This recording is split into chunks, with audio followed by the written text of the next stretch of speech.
What's up, people? Welcome back to the Dear Younger Me podcast, DYMP gang. We are so grateful that you all are here with us, whether you're watching live or you are watching in the replay. Welcome back. Happy Friday afternoon. And for those of you in New Zealand, happy Saturday morning to each and every one of you. Thank you guys for the continued feedback and support and comments and messages and all kind of other things that y'all have been sending to show your love, show your support, and to tell us what you're getting from the podcast.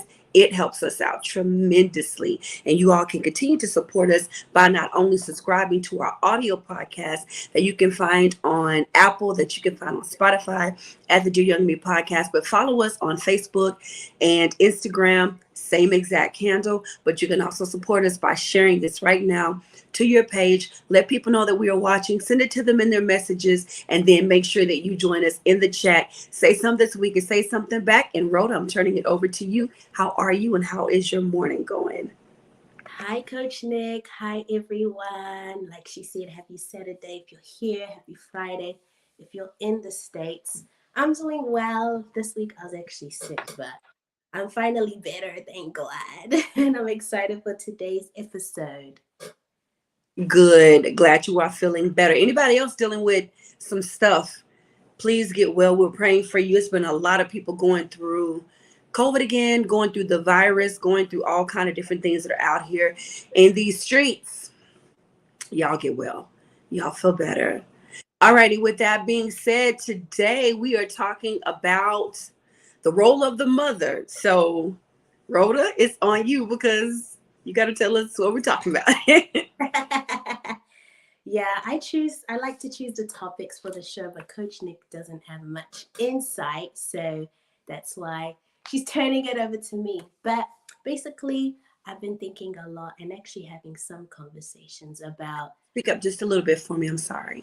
Sure. So I've been thinking a lot and also having some conversations about parental wounds lately.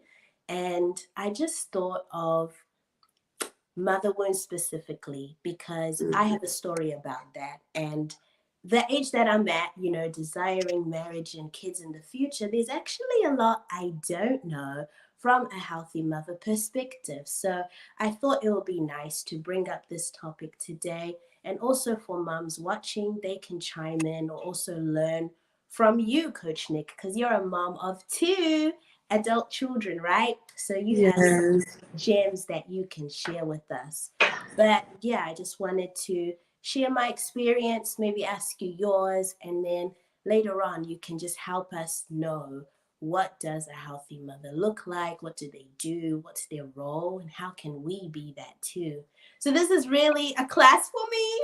I pen and paper. It's I'm ready meaty. It's to meaty. learn. I'm It's ready a to very learn. meaty topic. Yes, very Yes, meaty. yes. And like I said in our description, I hear a lot about daddy issues, daddy wounds, daddy this, daddy that. But I'm like, oh my gosh, some of us grew up with a toxic mom. So what about us? So it'll be nice to raise awareness and just talk about this today. Yeah, you and I have talked about mommy issues before, and how people really do not talk about them. And so let's dig into this thing. That thing is real. So usually when you're bringing a specific topic or question, it's something you've experienced. So what has been your experience with this to the point where we're gonna like dig into it today? And Sure. anybody else who's watching, like, have you? I'm gonna say me, but have you all had the mommy issues? Have you had the unhealthy or toxic, the non-existent or kind of broken type of relationships with your mother? Do you have the kind that you want to mend? Have you not spoken to your mother in years? Talk to us down in the chat, Yes. DYMP gang. So go ahead, Rhoda. Sure. So my experience, me just to let everyone know, me and my mom are friends now. Thank God, all is well. But there was many years where we did not get along, and Yeah. she was very bitter and angry towards me, violent at times, always putting me down, always blaming me for dramas in the family. Mind you, I'm like 8 years old, right? Right. So, blaming me for the mess in the family. Um, I felt like maybe there was a bit of jealousy because I'm a daddy's girl.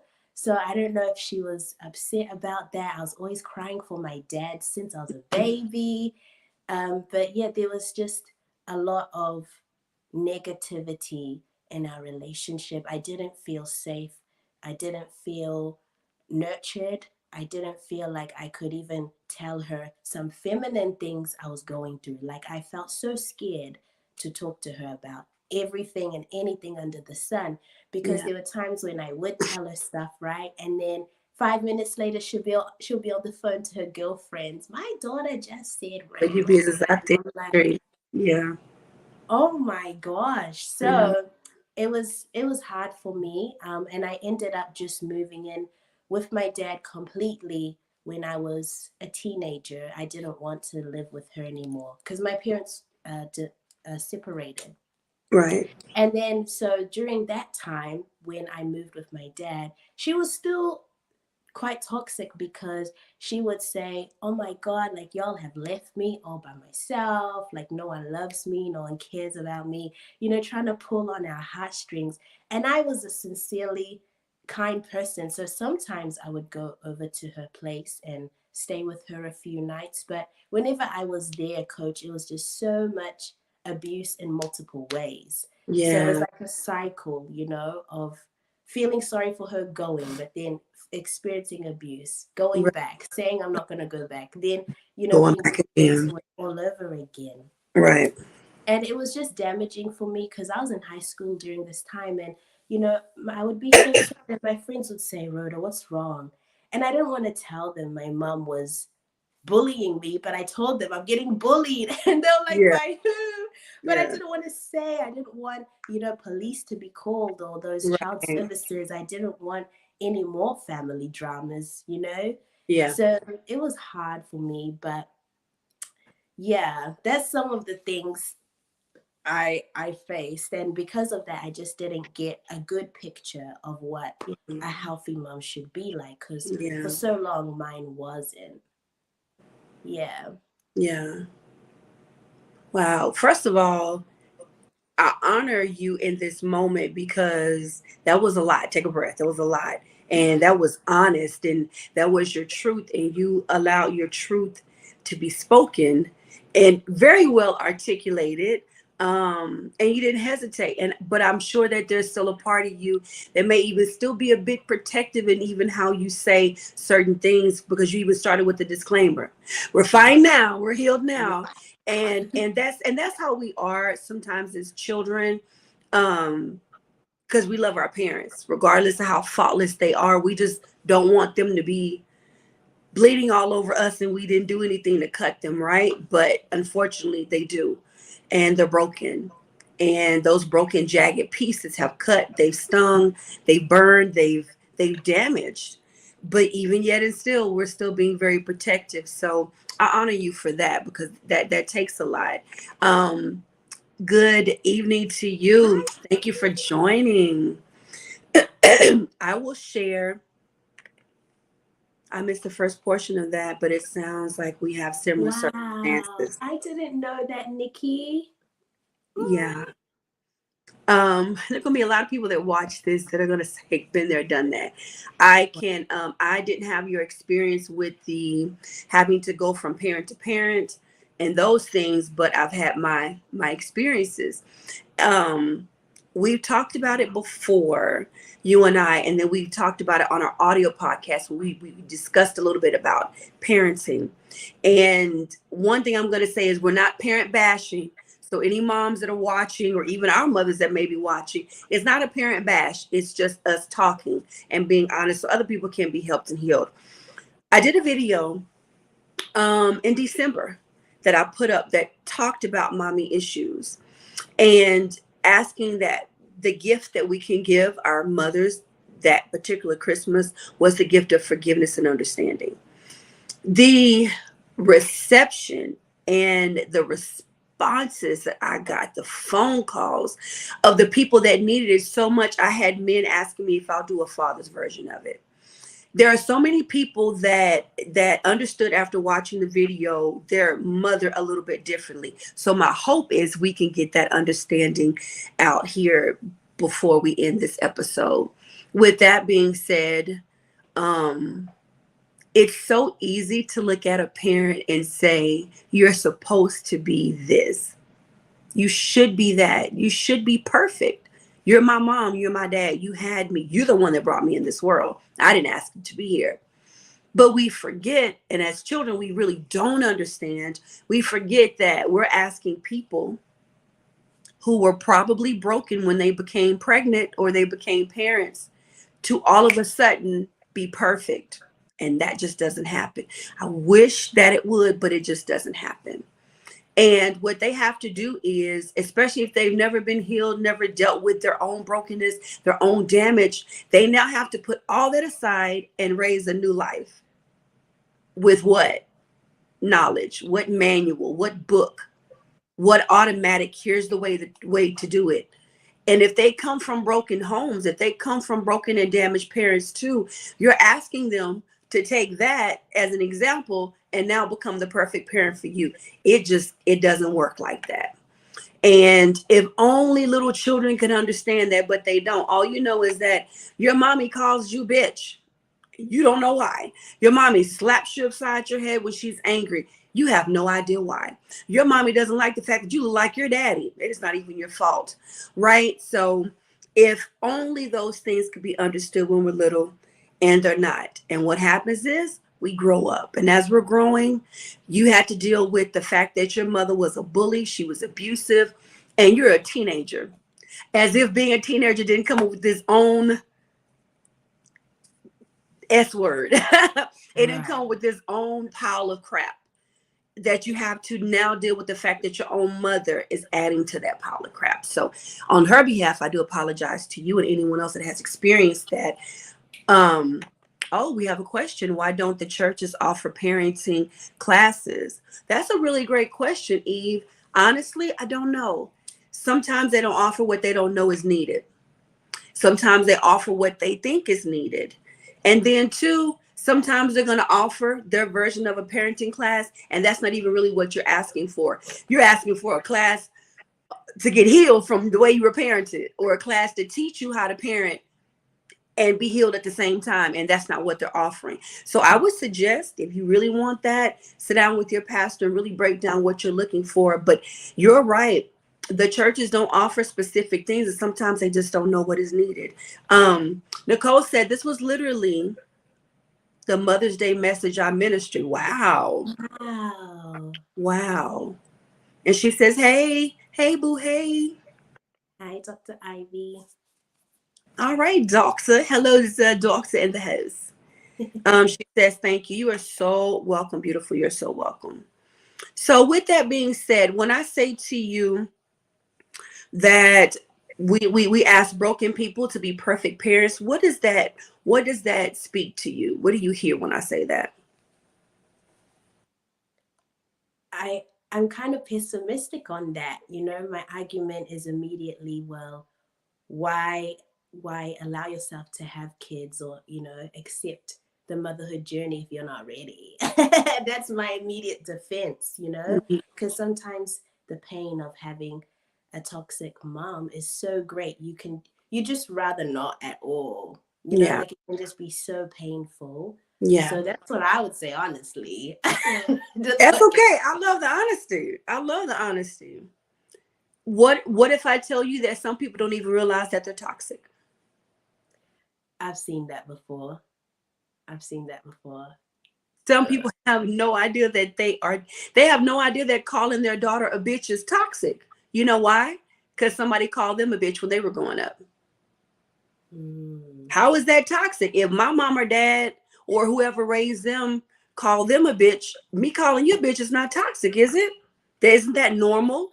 Is it my dysfunctional normal? You would look and be like, the heck it is. No, it's not normal to call me a bitch. It's not. But if that's all I know, that's normal for me. You see what I'm saying? Um, she said, don't even realize. She said, ooh, child. Yeah, they don't. But I love Rhoda's honesty. If you're toxic, why are you having babies? That Yeah. makes so much sense. However, you also have people that are pregnant by rape. Some people Mm. that are pregnant because they really did fall in love with someone and got pregnant. No, they weren't healed at the time, but that's why they're pregnant. Their healing was coming through that sex, child. They wanted somebody to love them because they didn't get loved. Oh, now I'm pregnant. What do I do? Now I have to be somebody's mama. Mm. And then they have a moment where they're frustrated with this child, or they're frustrated with life, and they're still a mama, and that toxicity begins to ooze out. And unfortunately, it oozes onto the babies. You want to read this one? Most toxic women have children to continue a toxic relationship with the toxic man. That makes sense. So they like Facts. trap them. Oh, well, that's not It's fair not for even trap. children. It's I want to have your baby. I'm in love with you so much. I want to have your baby. I want us to be together. I want us to have a connection forever. So I'm gonna have your baby. I'm not trying to trap you. I want your baby. You toxic as heck though. Don't you toxic as heck? But I want to have your baby. Yeah, that happens. That is Oh, a true wow. story. Oh, It's wow. a true story. Oh, wow. Well, I can accept all you're saying and like I understand that perspective, but let's say that your children do say, "Oh, mommy, like you're mean." I don't like it when the moms don't receive the feedback, you know? Mm-hmm. Mm-hmm. Because I've had that happen to me when my sister and I we addressed our mom one day and she just acted like a victim instead of going to reflect and think about what we said and Yeah. apologize. She just acted like the victim and it was weird. It made things worse. So maybe if moms could just think about the feedback the kids are giving, that might help. It does happen. I'm gonna keep it 100. I've been there and done that, and I was like, "What you mean you didn't do so and so? What? Okay, where were you at? Because I was there and it happened." But I've also been the mom that has had their child come and tell them something. And if I'm gonna be real with you, Rhoda, it's not the easiest thing for your child to tell you were horrible as hell. You were a crappy mama. Or, and I mean they didn't tell me that, but I'm just saying this is how conversations do take place between parent and children. Or for your child to come and tell you, there was a point in time in my childhood where you didn't love me a certain way. You are telling a mother who thought they were doing the very best, and it could have been the crappiest to you, but they thought it was their very best. You're telling them that was nothing, that it wasn't good enough. You don't think they're going to be defensive? And especially depending on how the child delivers it. Now, if you have the type of relationship with your child that y'all can have open conversations and you actually listen, like you know how to listen, you can have those conversations. But if y'all don't have that and your child is coming to you and they're reading you for filth, child, you're going to be defensive. It's going to happen. Um, she says that most toxic mothers don't care. Mothers can only give you what they have, love or abuse. And it's hard for mom to hear that they have not been the best. Unfortunately, there have been many of us adults who have had to go and have those adult to parent conversations. And I always advise that you talk to them adult to adult, because if you're talking to them, you as an adult child to an adult parent, you're still looking at them as a parent that should never make a mistake. But if you talk to them adult to adult, you as an adult have had life happen and you've made mistakes. There's a different level of understanding. Now you can get here with them, right? And you can empathize as you are describing your trauma, your damage, and your hurt. Do you do it with the expectation that automatically they're going to get it and they're going to say, I'm sorry? Please don't be that delusional, because it may not happen that way. It may take a few conversations. It may take a lot of tears. It may take a little bit of screaming sometimes to just be heard. I don't know, because I don't know the relationship that you have with your mother, but I will say, as an adult, if you are an adult listening to this, go to them adult to adult, understanding that adult to adult, you know what it's like to have had life happen. So try to be empathetic as you are describing your own hurt and your own pain. I have done it. It was not easy. There were times when I just was like, okay, you're not listening. That's fine. And I had to try it again. And then there was always that open door that God would give where I thought it wasn't going to be received. It was not only received, but then I heard from my own mother on her own things that she was dealing with that made me understand even more. This is why. Okay, now I see why you didn't get it at first, right? You can't get what you just you can't get what you don't even understand, right? So that would be what I offer. Um, Dr. Eve says that's right, and then you want to hit this comment here. Nikki B says, when you add blended family mothering in the mix, it's even harder, especially when the biological mother is toxic, jealous, vengeful, and teaches the kids to hate, disrespect the stepmother's authority in the blended home. Hashtag ask me Ask how me I how I know. know. She knows something. You We know, should little something do, by little something. right. We should do an episode about blended families. Thank you for sharing, Nikki. I can't imagine that. That would make things Whole so thing. much harder. That's a whole thing. Yeah. It's a whole nother can of worms, So I child. have a question for you. So you said that you and your mother are good now. At what age did you all become good, and how did that transformation in your relationship take place? Well, when I moved away from her, I got time to process everything, heal, learn about forgiveness, have some inner healing conversations. So this was in my later teens, maybe 18, 19. Okay. And then, yeah, the distance really helped, like not being under the same roof, honestly, Mm-hmm. because, yeah, it just gave me space. And then, once I fully forgave her, I just try be nice, like Happy Mother's Day. Happy Mother's Day, hi, how are you? Giving her gifts and stuff like that. Also, not taking personally because she would only contact us when she needed something. Right. So there was a lot of calls we were getting or messages, but it would always be to ask for money or a favor or. But Yeah. just being grateful that she's even in touch, and not being offended by that, it helped me, helping her where I can genuinely, not just Yeah. being mad at her. Um, yeah, and then I just let it go, honestly, and then we're just peaceful now. What does let it go mean to Rhoda? I just let it go. What does that mean to Rhoda? Like all the disappointment, the expectations, the why didn't you want to raise me? Why did you do all these bad things to me? Just the anger. I just let it go. I just let it go. I just had to be grateful that she gave birth to me.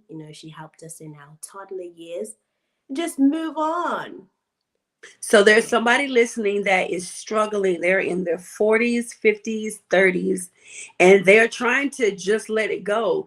What were your steps to do it? And do you still have moments that you struggle with it now when you say I just let it go? So how does someone do that? Think about the hurt, process it, cry, scream, write it down, whatever, right? Pray, ask God to help you. Thanks, Queen Cena. Ask God to help you. Um, and then My just mommy right there. hi, Miss Emma. Her Such a birthday is, nice is name. coming up. Okay, go ahead. Oh, happy birthday month. Um, but no, just like processing it, praying, then yes, acknowledging the pain and hurt, and then also realizing that it's gonna damage you more if you hold on to it and be angry and psycho at someone who probably is not gonna change. So there's no point in being so angry about it, and also trusting that God can send you greater mother figures, healthy mother figures, and praying into that. That helped me let it go a lot. Also, realizing the healthy mother figures in my family I did have besides her, just being grateful for them and engaging with them more, that helped me a lot as well. That's good. Do you still have to continue to let it go? Are you still processing it? Are there moments where you have to go through that process in your head and heart again? Because maybe something happened, or maybe a moment has happened where you're missing having that relationship with your mother. On Mother's Day, I used to be very sad for many years, every Mother's Day, even though we were friends and it was okay. But now I'm totally fine, and I think it's because I have a spiritual mother and other women in my life who are motherly to me. So I don't feel so much of the sting and pain of that anymore. That's good. That's good. I would offer, because there are a lot of people that the toxicity in the relationship that they have with the mother runs deeper, and it's not even in a place where they can have any type of conversation with the mother. So my prayer for you is that you go to a place, wherever that place is in here and physically, where you can get help, where you can talk it out, where you can work it out for you, because it may not be that you can work it out with her. That may be a reality. It just may be. But you got to work it out for you, because you don't want to be making life decisions based on that brokenness. You don't want to be that broken and that hurt that you don't even realize it's crossing over and spilling into other relationships, and you are bleeding on people that did not cut you. You want to be able to receive love and give love in a healthy way, and not based on that. Sometimes we say things like, I will never treat people like my mother treated me. And we end up inadvertently treating people the exact same way our mothers treated us, because you made that decision from a broken and judgmental place because of your place of pain, right? So you think you're doing the total opposite, and everybody else in your life is telling you, no, you acting just like your mama, you treat me just like your mama. So I would say make sure that you're getting help for yourself. If the opportunity does arise for you to reach out, for you to make amends, for you to even try to offer that white flag, that olive branch, and your mother is receptive, enter into that with no expectations. Speak your truth in as much love as you can, but you got to speak your truth. And that may come out painful. It may be hard for her to hear, but you got to be able to speak your truth. Those conversations are not easy to have. I've had to have them, and they're not easy, but they are so worth it. Unfortunately, you are not responsible for how they receive it, and if they're going to be receptive to you and building a better relationship. But you can be responsible for what you do, and that's just your part. All right, let's hit some of these comments. Erica says, you are amazing. Oh, I love you. My mother says that forgiveness is for you. It truly is. A deep relationship with a toxic mother is not required. Sometimes daughters want to be friends with their mothers, and it's not possible. No friendship or relationship should never be forced. And that is her piece. Totally agree with that. And I think that's where having other women in my life who are motherly and kind and safe to me really helped me. Because Dr. Ivy's right. Like, you can't, some moms are just impossible to ever deal with. So just praying that God would send you healthy examples and women you can, who will raise you up, who aren't your biological moms. That helps a lot. So I totally agree with that. hmm For anyone that doesn't want to force it, I mean, they don't have to. But my Don't. advice was to those that they want to try, and there's nothing wrong if you want to try. Just please be mindful that you can't hold yourself responsible for what someone does or does not want to receive. You can only do your part. When you know that you've done your part from a pure heart, walk away. Don't keep subjecting yourself to constantly being hurt. It's, and remember, the levels of toxicity go deep for some people. There are some adults that still get physically abused by their parents. They don't even live in the same household. So you have to be very, very mindful of that, because you know your very situation. Um, is it Dr. Evie or Dr. Eve? Dr. Ivy, Ivy. Dr. Ivy says, Amen. Beautiful topic. thank you. Thank you Thank for you for your listening to me input. as Thank you for well. sharing. Yeah. Yes. Oh, hold on one second. You want to hit this one? Yes. Nikki B says, I want to relate to my mother more as an adult and mother myself, but I believe there's shame, regret, and other circumstances she has blocked out or won't open up about. I feel like healing would flow for the both of us, but it's harder to build a closer relationship if our conversation constantly stays on the surface. That is so good, Nicole. I want to say something to you because I've come across a lot of situations with that being said. The level of shame and regret can run so deep from a mother. She doesn't know how to vocalize. And I want for 1 second for all of us to just close your eyes and think about this. We have been in a society for about a good 7 to 10 years now where it's always okay to just be not okay, and it's cool and trendy to have a therapist, and oh my god, I see my psychotherapist and I'm on this medication. That was not the same when our mothers were growing up. Who was going to go see counselors? And I mean, you were considered to be crazy. Nobody was encouraging you to go get help mentally for things that you were going through. And in our community, and then you add being a Christian, you go to church, that's supposed to be it. Pray about it. That's it. And we also come from cultures that say things like, whatever goes on in this house stays in this house. So people were taught to be quiet and to figure it out. It's okay that your daddy or your uncle or your the neighbor down the street or your auntie was molesting you. You don't tell anybody. Like, they grew up with all of these things, and we want them to open up and talk to us. How? Who's ever taught me how to talk? Who's ever provided that safe space for me to do that? And when we're coming to them, even in our own hurt and pain, and our pain is real. I've had conversations with my mom. They have been super real. Um, and there are things sometimes that I've learned in revealing my truth that it allowed her to reveal hers. When I wrote my book, the very first chapter, I talked about the molestation that I went through. My family did not know. They didn't know that the babysitter that they were dropping me off at every morning so they can go to work and go to school is where it was taking place.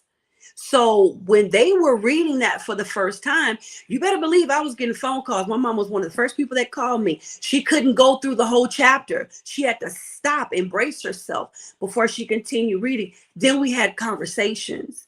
And then I got phone calls from women who read the book, called me to say, oh my God, same thing happened.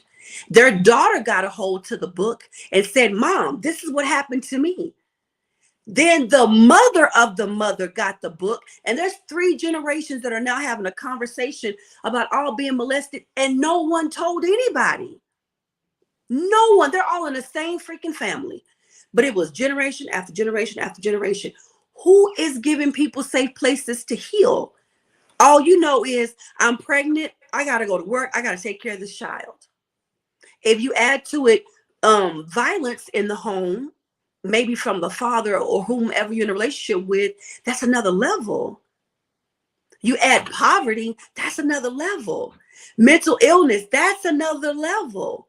And we're expecting, when we go to them and say, hey, you hurt me back when I was little and I want to talk about it. I'm sorry. You were expecting them to automatically be receptive to that. And I just hope by sharing these things today, it gives us a different perspective. So maybe our approach will change. Maybe our prayers will change. Maybe we'll pray for our mothers, for their healing, for the reception of this relationship that we want to heal. Maybe we'll pray, God, that they'll hear me when I speak. You understand what I'm saying? Maybe you'll change with the views that you have of her. Even if she hurts you, you may be able to kind of understand that hurt a little bit. Doesn't make it better, doesn't excuse it, but you'll be able to understand it better. Let's hit these real quick. Dr. Eva says that's a fact. I think that's my issue. My generation will spew it all, but her generation wouldn't seek counseling, or if they were violated, they were supposed to be silent. You want to hit this one? Dr. Ivy said, yes, I feel like our generation takes it to the far right. We share carelessly, which can be dangerous. We don't know how to balance either, unfortunately. Absolutely, and thank you. I I just, like how you mentioned. Oh, go ahead, baby. No, no, go ahead.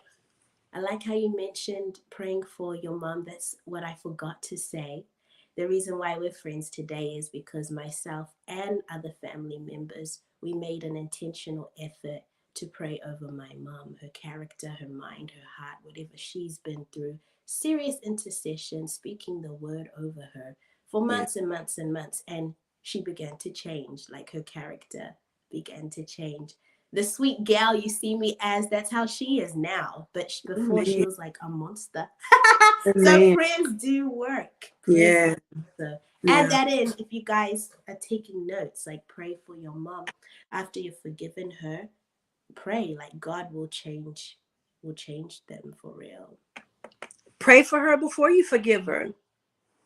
If you have the strength to, yes, I do mean, that. and that prayer may be as simple as Jesus. Oh God, that may be your prayer. But I mean, somebody's got to pray for her. Someone has to, because if she's as damaged as some mothers are, and as toxic as some mothers are, if you're not praying for her, who is? I mean, Mm, it may be so bad that you can't go around her, but you can still pray for her. facts, Yeah. definitely. So I'd like to ask you, Coach, about your mothering experience. If you want to share how that went for you, and yeah, I'm You mean thinking, me as a mama? yeah, like Not that your you picked experience. up, not that you grabbed your favorite pen. This is the real tea I'm here for. I need to know what to do with that. Oh, child. Ooh, mothering was hard. Is it a good time to be 100 with you? Be It was 100. hard. It was hard. It was not the, yeah, Nicole, she just was grabbing all kind of notepads. It wasn't the fairy tale that I thought it would be. Okay. I thought because of the things that happened to me growing up and the way that I was raised and some of the things that I experienced from my father growing up, that I was going to be all of the opposite and the perfect mom. If I just do the opposite of that, it was going to be easy. Lies. Lies, right? Because here I was, this broken, damaged woman who had been raped, who had been molested, who had been told, and these were the words, you ain't shit, you ain't gonna never be shit. Those were the words by my dad. And I was told that so much that like I'm a woman. Well, technically I was 17, but I was still a woman at that point. I'm a woman contending with all of my past, trying to raise this human, trying to love them as perfectly as I could. Wow. Also trying my hardest to protect him from the monsters that were haunting me. And I was making mistakes after mistakes because I was doing it from a place of I would never let him be hurt the way that I was hurt. And I was making decisions thinking that they were the best and they weren't always the best. The other thing is I was saying that even in that, it was still my best. And I hope you guys caught that. My not best was still my best. And that was the same for your mama. Her not best was still her best. And I can tell you, being a 17-year-old, he actually was born 7 days before I turned 17 because he's the 7th, I'm the 14th of May. I'm a 17-year-old trying to navigate that scary world.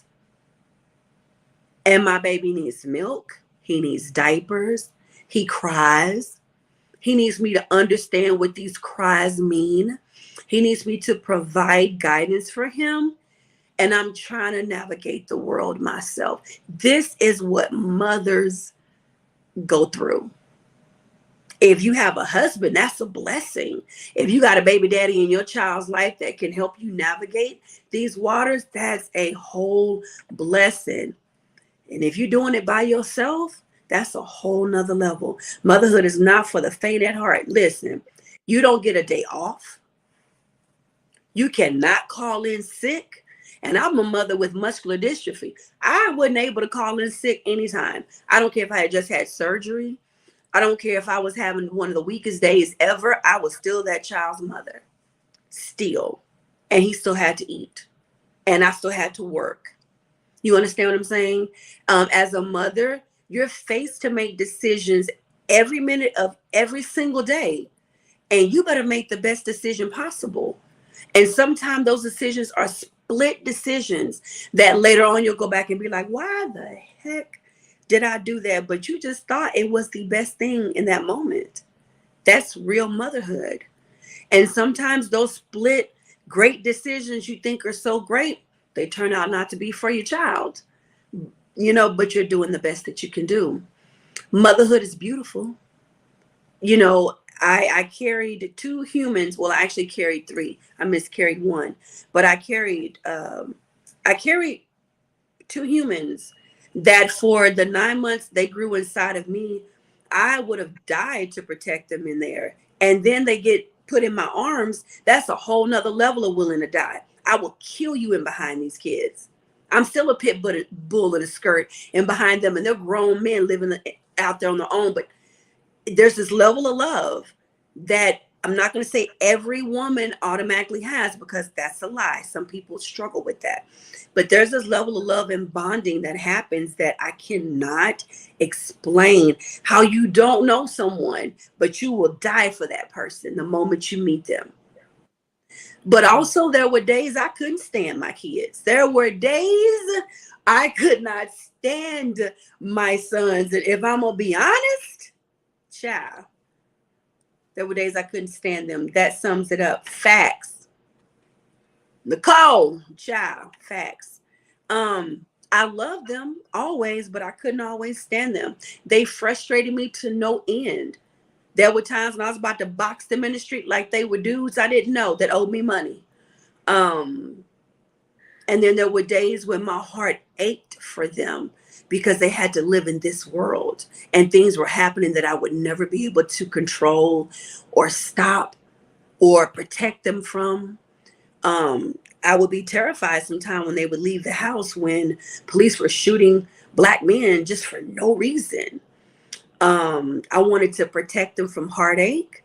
I wanted to make every decision for them for the rest of their life so they could avoid everything I've ever experienced. But that's the reality. It doesn't happen like that. Um, there were days when they made me a better woman. They made me a better person. There were days they saved my life. There was a time when I was about to commit suicide when my youngest it wasn't quite a year. Maybe he was right at a year. And God made him come into the room, crawl up my leg. He wiped the tears from my face, and that literally snapped me back to reality. And anytime I wanted to throw in the towel, I always remembered I cannot destroy their life by committing suicide. So they saved my life many times. Um, do you want me to continue? Please continue. Do you have specific questions that you want to ask? Because I could go on and on about motherhood, child. Oh, you're doing great, coach. I'm writing down what you're saying. Do your best. Motherhood is beautiful. Mothers are protective. Mothers have deep love for their kids. I'm just pulling out the descriptions you're saying. All right. Nicole says, I promise I can run right now. You preaching without preaching. Natasha says, very true. I would love for some of the moms that are watching, drop one or two of your gems or your mother experiences or the things that you can say or advise any mommies to be on your Yes, experience. Drop that down for us in the chat. yes, Um, please. Any tips for motherhood you have, please comment. So I'd like to, well, I guess I can ask you something specific. You were a teen mom. You did amazing, by the way. God bless you. Thank you, baby. Sorry for all your hardships. I could not even imagine. Um, Now that you're older and wiser, right? From even from your upbringing and you raising the boys, what would you say the role of a mother is? Like, what's the job apart from raising the kid? Like, what's actually the job? Oh, that is such a heavy, weighted question. I love it though. I want our moms watching to chime in on that down in the chat too.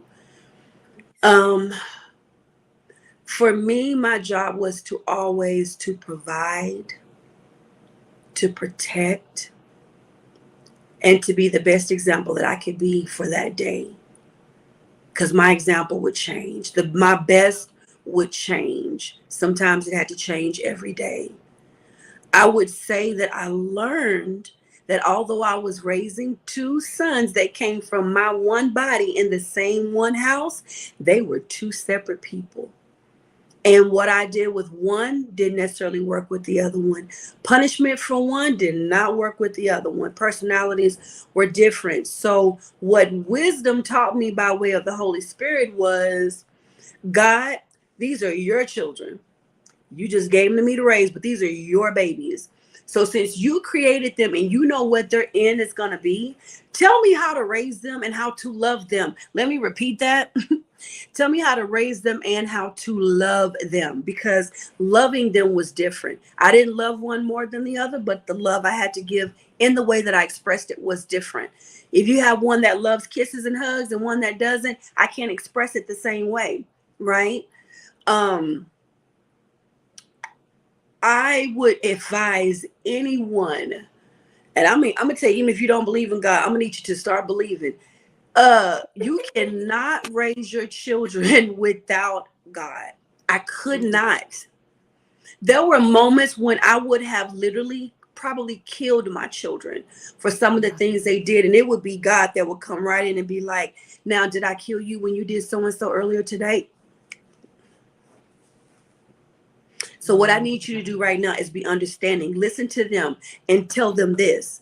Not knowing that the reason why they did that was because of something was going on within them that I didn't know, or happened that I didn't know. And he wanted to step in that moment and intervene in their life.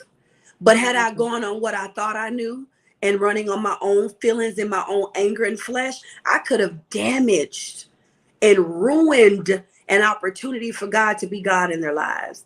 So don't you dare try to raise your children without God, because, child, listen,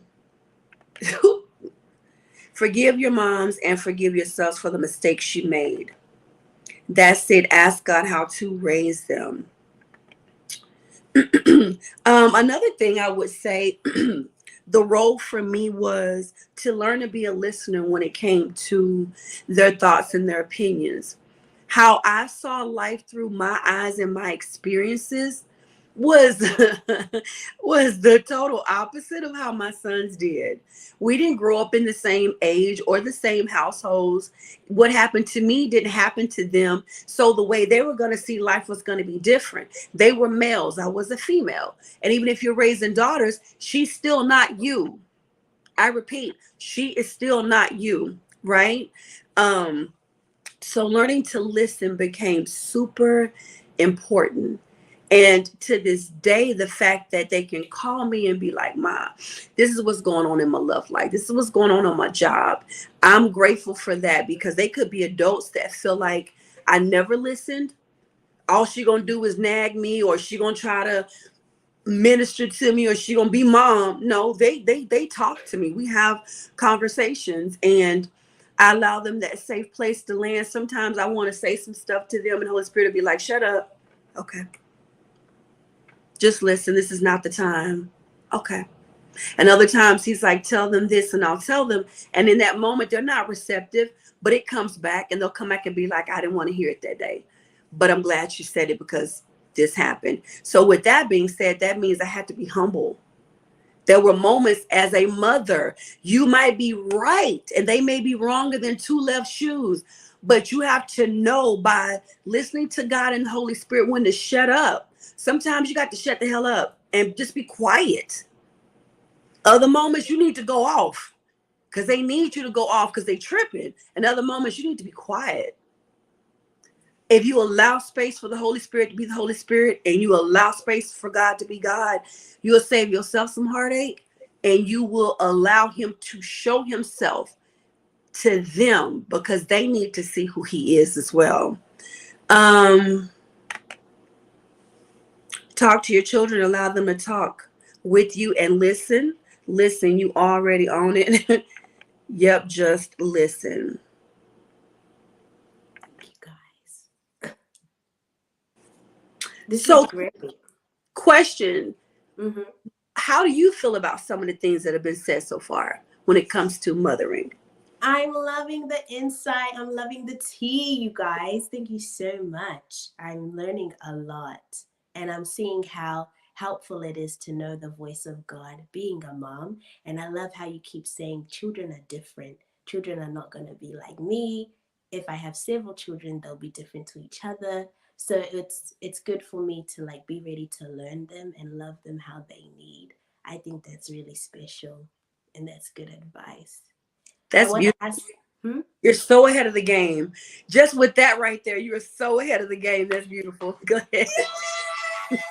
My You are future ahead of kids, the if game, you child. watch this, I learned some gems from Coach Nick how to be a good mom, You're okay? so silly. Nikki says, as best as you can, let children have their childhood. Ooh, that's good.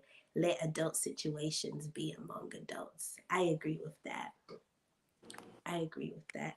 I was going to ask you because you said providing and protecting was one of your key jobs.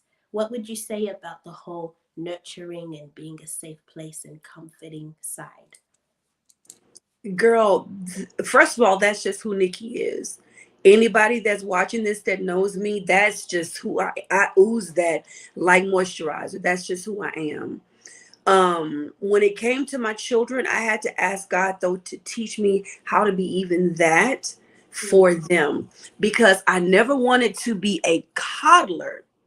You coddle when they're little, you coddle when they're toddlers. When they become teenagers, you can't coddle. You have boys that are learning to become men, and you don't want to enable them to be sorry men. You know, and by sorry, that's the word my dad would say. Don't be sorry. Sorry is like lazy. You don't want to do anything. You can't do anything for yourself. Someone has to always do something for you. That was never gonna happen. You gonna know how to cook, how to clean, how to do things for yourself because you need to be a man who can provide. But also, I mean, what if you don't have a wife right now? Who gonna wash your clothes? Because I'm not doing it, right? So I didn't want to be a coddler. I had to be mindful not to let the nurturer in me and the lover and the caregiver in me to not also be a disciplinarian when I needed to. It's not easy disciplining your children. When you're angry at them, disciplining them is the easiest thing in the world because what you're doing is you're acting in your emotions. That's easy. You done piss me off. You done piss me off, you're grounded.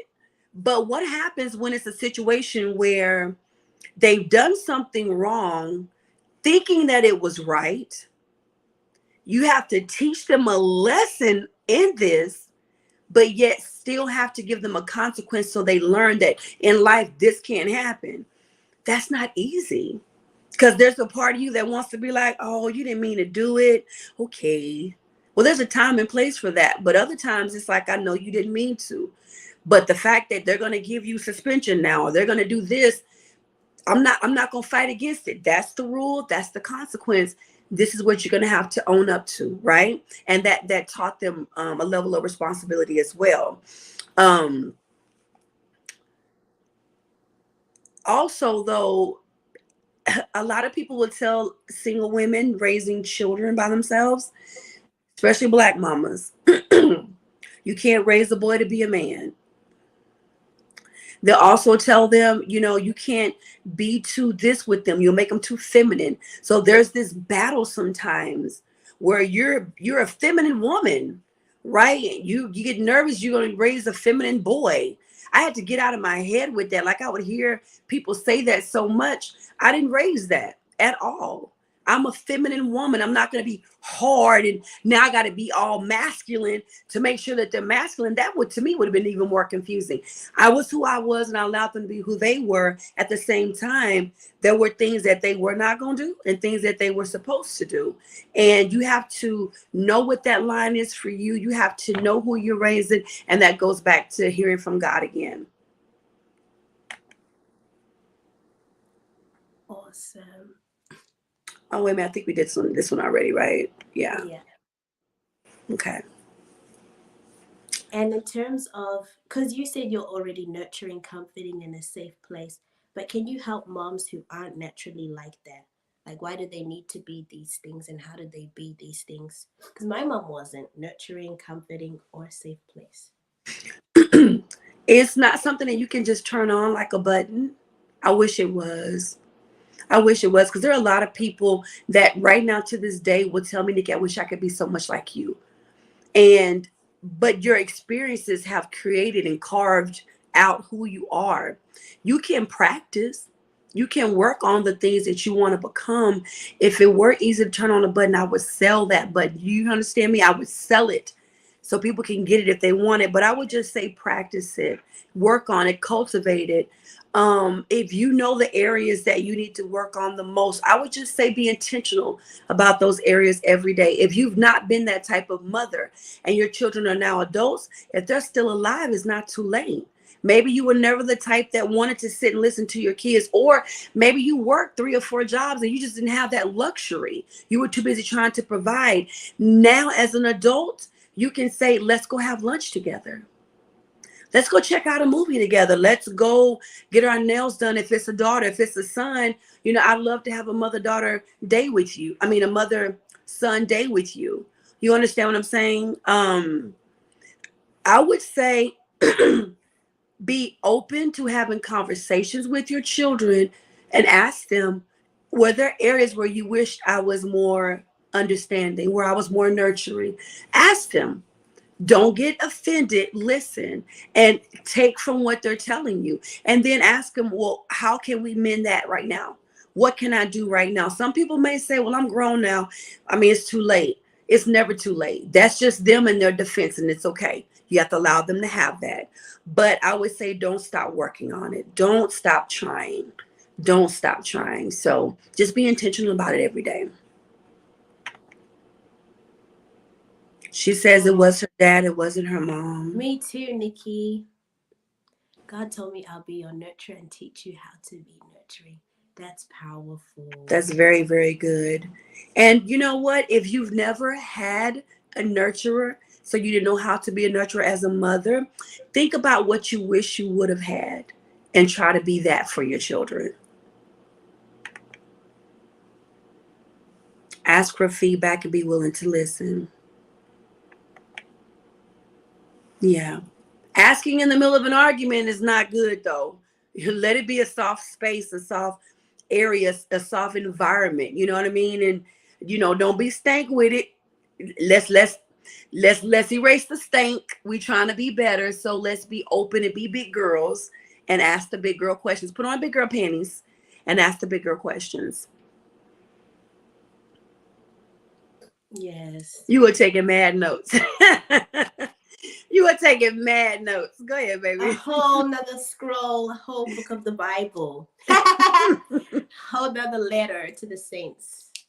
No, thank you so much for everything you shared. It's really helpful. The last question I have for you is, with being a safe place, I just want you to explain the importance of that. I mentioned that my mom would tell her friends on the phone about my business, or, what I was asking her. So if you could please just talk about that, because a lot of young people are pissed off at their moms because they tell their tea, and it's so hurtful. I used to hate that. I used to hate it. I'm gonna be honest. Somebody walk up to you and be like, "Your mama told me so." And so, huh? Even other family members, yes. That's what I'm talking about. We like, Yes. huh? What? Wait. And I've done that to my children. My best friends were like their aunties, and sometimes those are your venting partners. Those are your girl. I can't believe this happened. What should I do? And I had to be mindful not to talk around them, and then be even mindful of what I say to other people. Um, if you are that mama where you can't wait to tell your homies what you can't believe what your baby just did, I'm gonna need you to stop, put a pause on that. Do that when you are nowhere near those children. Do that when y'all are going out for girls' day out and you just need to release, because when they're in the room playing the video games, you think they're not listening. They're listening to everything. And if you have that friend that you confide in that can't hold ice water, in other words, they run back and tell everything that you say, that's not the person you want to confide in, because they're going to also run back and either tell someone that would tell your child or tell your child themselves. I would say being a safe place for people to land is super important to me. That's People hear me say this all the time. Be a safe place. because I want you to feel so comfortable if you're going through something that you can go through the worst with me and know that it's not going to get out in those streets. That's what your children need. And sometimes to be that safe space, they need you just to listen, especially if they are adults. They don't need your advice and they don't want it. They just want you to listen. What you can do to be intentional when they come to you is say, is this one of those moments that you want my advice or do you need me just to listen? And they'll tell you, I need your advice, or I just want you to listen. I just need somebody to talk to. Then honor what they're telling you. That will make you a safe space. Honor it, especially if they are adult children, because if your children still come to you as adults, that's a beautiful thing that you don't want to screw up.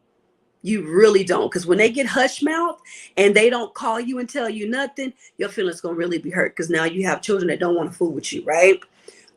She said her girls hate the village. Yeah. The other thing would be in being that safe space, fight your instincts sometimes. If Rhoda has told me I just need to release, I don't want the advice right now. Okay. And but my instinct the whole time she's talking is to tell her that, but I got, that's not it. Okay, God, when do you want me to share this with her? Should I share this? Or what do you want me to tell her? There might be the perfect window, the perfect opportunity later that day, later next week, or whenever, where he'll allow that to happen and then you do it. But sometimes we just want to be the one to tell you, and that's not it. Or we feel like, well, I'm your mama, I should. No. I'm wrong if I don't. As a Christian, I should. No. What you should do is hear from God on their behalf, because you don't want to get in his way by running your mouth. Now, there are some people, they don't want you to tell them nothing. You can't tell them nothing. They could be in dire need to hear something from somebody, but they ain't trying to hear it. If your child is like that, you should have to honor that too. Maybe there's another way you can tell them, but you will literally be casting your pearls before swine, telling something to somebody that don't want to listen, because they're not listening to you anyway. What I mean by the village is how when we were raised up, if you got in trouble, immediate family was made aware and may not have had input. Oh, Yeah, I we know go too exactly what you deeply. meant, girl. Yeah, we It's feel good you. morning. 5:03 p.m. Thank you so much, Coach, though, for sharing those gems. That's really helpful. And I hope that so many moms learned something good and moms to be as well. Appreciate you. I'm glad you brought the topic. This episode was such a great example of the heart of Dear Younger Me podcast.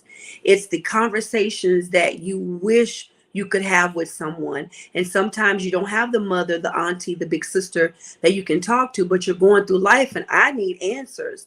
But there are also the conversations that you wish you could go back and have with your younger self. Well, Rhoda's my younger self, right? She's coming up from where I've been, and it was an opportunity. I didn't know, I never know what she's going to ask me, so it was an opportunity for me to be able to share. And I hope I didn't scare her, but that I shared truths that were able to help her. But I also pray that some things, I pray that what we said today, what the audience also shared today, is going to help someone that may be struggling with their relationship with their mother or struggling as a mother. Let me tell you something on behalf of your mothers and on behalf of you as a mother. Motherhood does not come with a perfection certificate. You don't take training courses to become perfect. It is something that you literally have to learn on the job, and there's no room for error. I wish there was, but we don't even give ourselves enough grace for error, and our children don't either, and the world won't either. I would say be kind to yourself. If you made a mistake at 12:02, forgive yourself at 12:03 and do better at 12:04. That's all you can do. You can't hold on to the mistakes that you've made, but also be woman enough. If you made a mistake, go to your children and apologize. My kids will tell you there were times I apologized for stuff and they're like, we forgot that even happened. It doesn't matter. I need to apologize for it. I need to correct what I said or what I did. I thought it was right and it wasn't, because the Lord would make me do that, right? Their future was contingent on me being humble enough to say I'm sorry, because I wasn't always right. And then the last thing I want to say to you is the same way you love on your children, love yourself.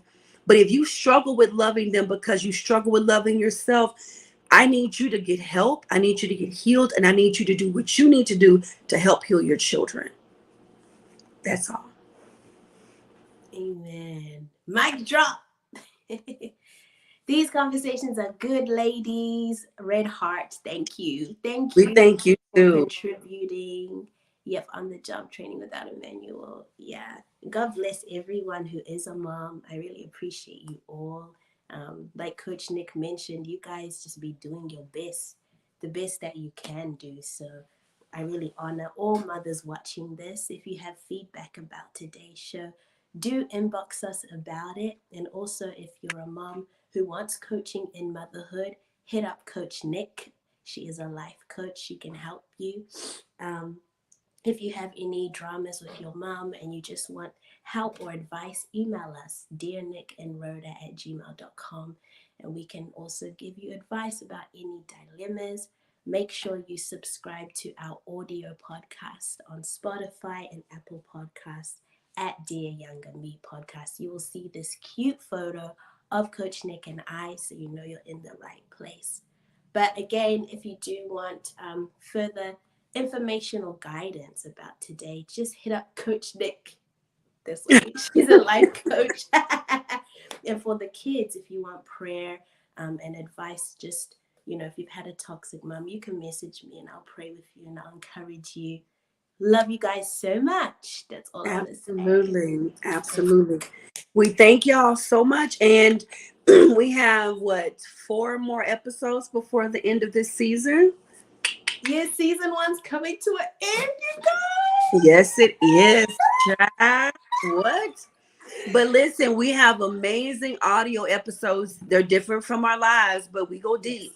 So make sure y'all check us out on Apple and Spotify at Dear Young and Me Podcast. With that being said, we love you all so very much. We appreciate your constant support, your comments, everything. Y'all are amazing. DYMP gang, y'all are everything, child. We love you, DYMP gang. Have a great Yes, we do. weekend. Bye. She says, let's go. Let's go. Bye. Bye, guys.